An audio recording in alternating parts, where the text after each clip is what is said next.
Oh yeah, here we go again.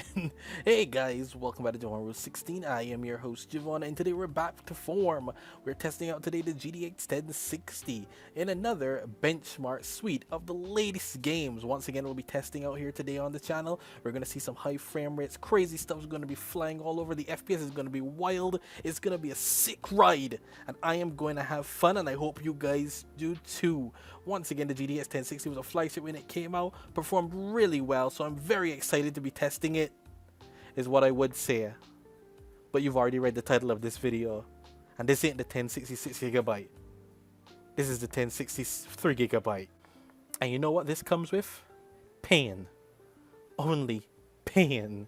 3 gigabytes is not enough in 2024, man. It is rough up in here, I must say. But yeah, we're using the stock with a one fan GTX 1063GB. We're once again running with the i3 10105 with the 16 gigabytes of RAM. It says 32, but I'm actually using 16. These are from previous benchmarks previously. We once again have one SSD for the boot drive and the SSD for the other games. And well, I hope you guys enjoy. Don't forget to please leave a like, comment, share, subscribe, and get ready for pain, I suppose. First up, we have Alan Wake 2, which, didn't run well, guys. No, this was terrible. We're running at 1080p on the lowest preset with FSR set to ultra performance. We were barely getting about 17 FPS on average for this one, and the textures were clipping in. Notably, this sucked. It was not great and it's not playable. I'm sorry, guys.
Next up on the list, we have Forspoken, which, if you're not new, never bodes well for me.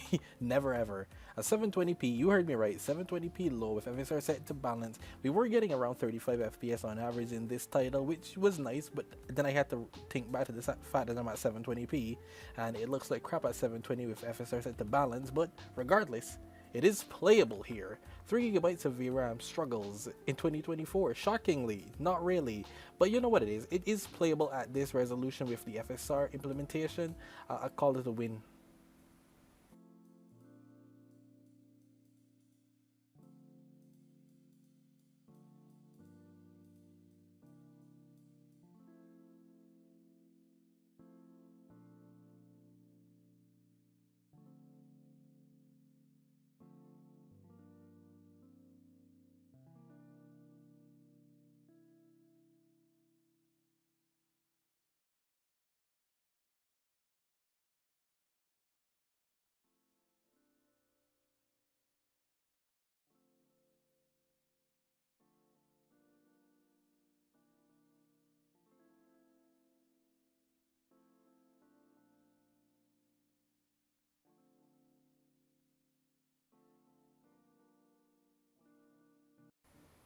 Dead Island 2 is really optimized, so I didn't expect to have any trouble with this one, and I didn't.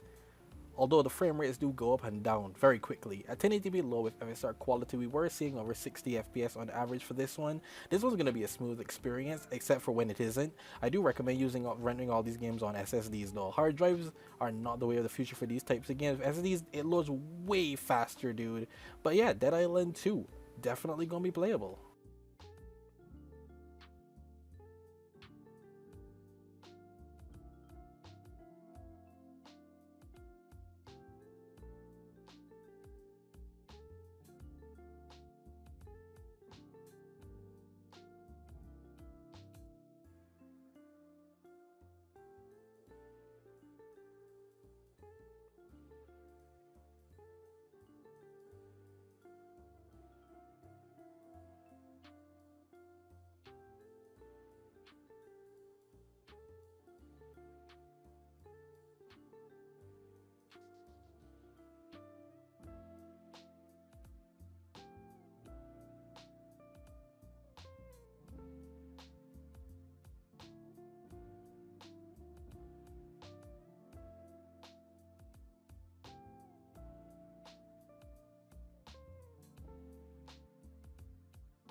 It's crazy. I feel like a Plague Tale Requiem runs practically the same on almost all of my hardware, all of the GPUs that I have, because they are quite close in performance. At 1080p low with FSR balance, we were seeing at 40 FPS on average for this one. It runs. It's a Plague Tale Requiem. You know, once again, this is one of the most demanding areas of the game. You will see higher frame rates when you get further in certain areas, and you'll see lower in certain areas. But regardless, it is playable here, but you definitely need FSR to maintain 30 in this game.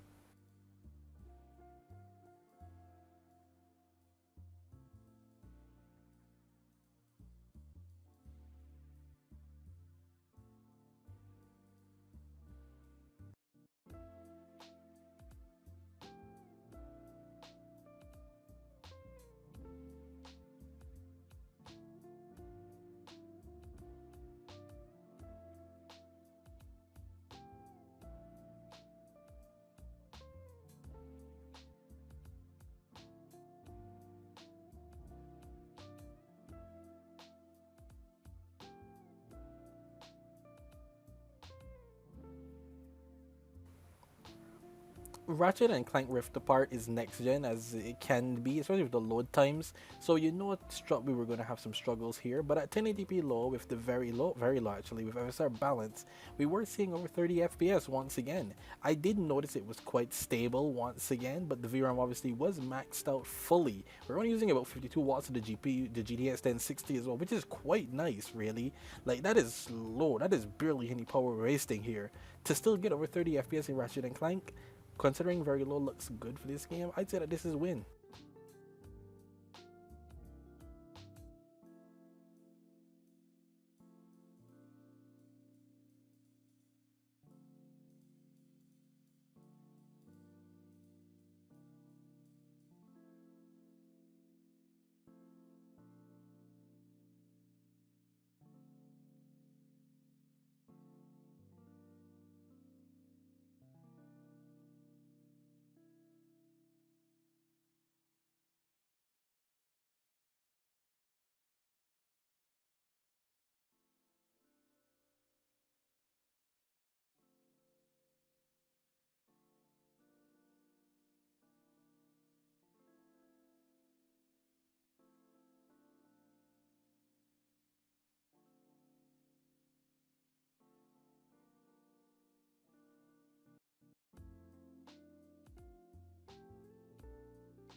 I'm swinging through the city because it's Marvel Spider-Man Remastered once again, and at 1080p on the very low preset. That's right, we're not using FSR in this one. We were seeing over 50 FPS in average.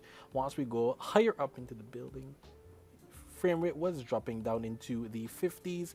Hey, I consider this fine. You know, once again, the VRAM is always maxed out. That's kind of how it is. It kind of makes you a bit crazy to think how the GTX 960 gets along so well. But then again, I played a lot of those against 720p. But hey, with this here, 1080p is still playable at the very low preset. I would even say you could have done the low preset and it still would have been fine. But yeah, you're gonna get mostly in the 50s when playing this game.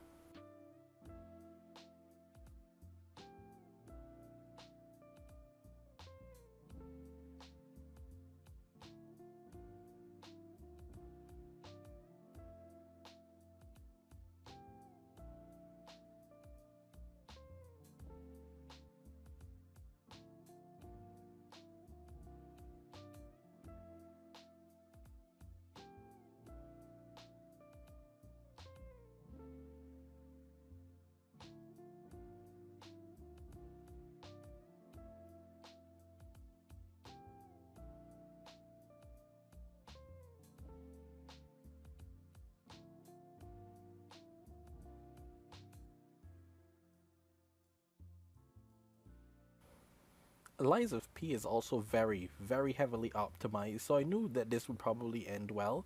With 1080p on the best preset using FSR quality, we were dipping below 60 in this one. I don't know why I decided to test the highest settings because I just felt like this is really optimized, so I feel like we'd be able to achieve it. And spoiler alert, we were able to achieve it. Obviously, the frame times because of it though were messed up. I would not recommend using the best quality preset. It's probably not it. But regardless, we were seeing over 60 FPS for the majority of the time.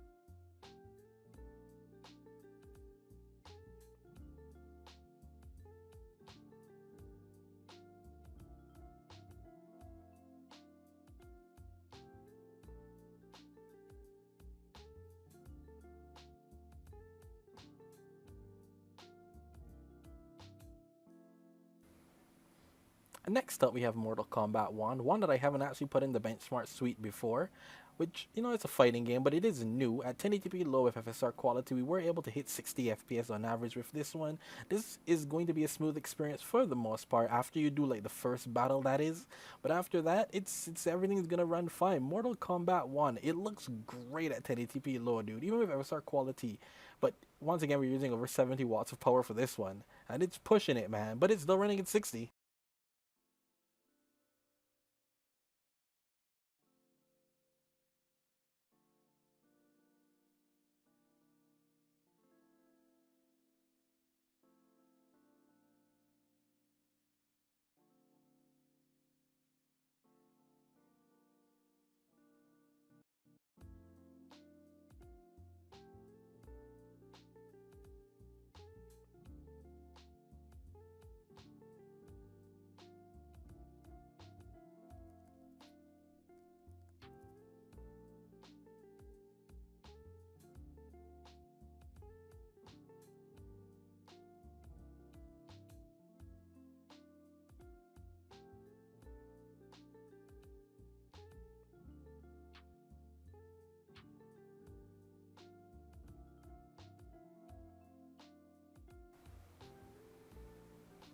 Resident Evil 4 Remake is always a treat with this. At 1080p using the prioritized performance setting, we were getting over 50 FPS on average. I wouldn't recommend that say that this was a 60 FPS experience. You normally would need FSR quality to achieve that one. It will definitely dip down below multiple times throughout this. But once again, this was before I started doing the averages and whatnot, so you can obviously see that in the benchmarks. But yeah, this is kind of a test really, because I uploaded a video similar to this previously, but now I'm going to change it up and do it like how I normally do with these videos and see what happens. It's going to be interesting.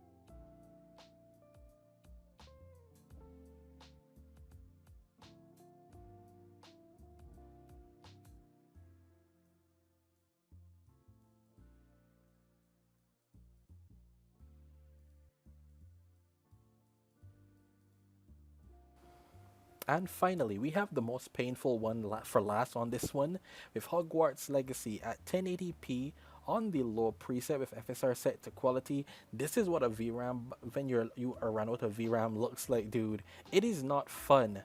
Regardless though, the GTX 1060 has shown that it is capable of playing games, even the latest games, at respectable frame rates for the most part, with respectable settings, realistic settings anyway. Most of the games from 2022 to 2024 look really good, even on the low preset at 1080p. But yeah, once you run out of VRAM in Hogwarts Legacy, it says how dare you, and it freaks out in these cutscenes, man. You'll see some stuttering, you'll see some low frame rates. It gets crazy up in here. But once again, I hope you guys enjoyed the video. Don't forget to please leave a like, comment, share, subscribe, and I will see you guys next time. If you guys enjoyed this video, leave a comment down below telling me about your graphics card. Do you have a 1063 gig as well? Does it run as reliable as this does? Is it still your go-to? I'll see you guys next time.